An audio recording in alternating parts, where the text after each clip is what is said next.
اردو شاعری کی معروضی کے بعد اردو نثر نگاری یا اردو نثر کی معروضی کا سلسلہ شروع کیا جاتا ہے۔ تو اس سلسلے میں پہلا لیکچر ہے بسم اللہ الرحمن الرحیم، نثر نگاری۔ اردو نثر نگاری معروضی ٹائپ۔ جمیل جالبی نے خیر البیان ایک رسالہ ہے جو بایزید انصاری کا تھا کو اردو کی پہلی مستند نثری کتاب بتایا ہے۔ اس کے آگے بات کریں تو بندہ نواز گیسو دراز کی جو بھی مشہور و معروف نثر نگاروں میں شامل کیے جاتے ہیں۔ ابتدا کے نثر نگاروں میں تو مراج العاشقین، ہدایت نامہ، شکار نامہ اور تلاوت الوجود ان سے منسوب رسالے ہیں۔ مراج العاشقین دراصل مخدوم شاہ حسینی کے رسالے تلاوت الوجود کی مسخ شدہ تلخیص ہے۔ بندہ نواز کی نواسی کے شوہر محمد عبداللہ حسینی سے نشاط العشق منسوب کیا جاتا ہے۔ اس کے بعد نام آ جاتا ہے برہان الدین جانم کا۔ انہیں اردو کا پہلا نثر نگار کہا جا سکتا ہے۔ کلمات الحقائق 1582 میں انہوں نے لکھی۔ جانم اپنی زبان کو گجری کہتا ہے۔ اس کے علاوہ معرفت القلوب اور ارشاد نامہ ان کے مشہور نثری کتابیں ہیں۔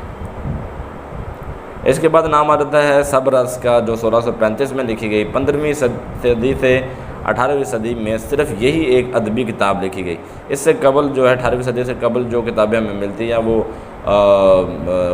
مطلب مذہبی نوعیت کی یا فلسفیانہ نوعیت کی یا کسی تاریخی نوعیت کی ہوتی ہیں، لیکن یہ اپنی نوعیت کی پہلی کتاب ہے جو ادبی ہے۔ وجہی کتب شاہی عہد کا شاعر تھا۔ کتب مشتری اور تاج الحقائق انہوں نے مصنوعیاں لکھی۔ صبرس ایک تمثیل ہے۔ صبرس کا ذیلی عنوان قصہ حسن و دل ہے۔ اسے فارسی میں فتح نشا پوری نے نظم کی صورت میں دستور العشاق کے نام سے اور نثر میں قصہ حسن دل کے نام سے لکھا۔ اس کے بعد ہم دیکھتے ہیں کہ شمالی ہند میں نثر نگاری کی 1.5 صدی 18ویں صدی تک اس کا مجموعی جائزہ لیتے ہیں۔ 17ویں صدی تک اردو نثر بہت کم لکھی گئی تھی، یہ بات تو عینی حقیقت ہے، اور 1700 سے 1800 تک اردو شاعری کے سرمایہ میں اضافہ ہوا تھا، اردو نثر کے سرمایہ میں نہیں۔ نثر کی باقاعدہ ترقی 1800 میں فورٹ ولیم کالج کلکتہ کے قیام سے ہوئی، اور نصف صدی تک دلی کالج کا قیام 1825 میں ہوا، جہاں سائنس سوشل سائنس پر کتب اردو میں آتی۔ 19ویں صدی کے نصف آخر میں پہلے مکاتب غالب پھر سر سید اور ان کے رفقار نے نثر کو عروج بخشا۔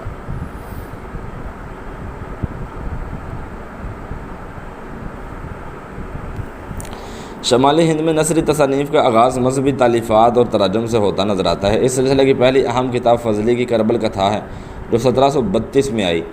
فضلی نے دراصل ملا حسن واعظ کاشفی کی فارسی کتاب روضۃ الشہداء کو اردو میں منتقل کیا تھا۔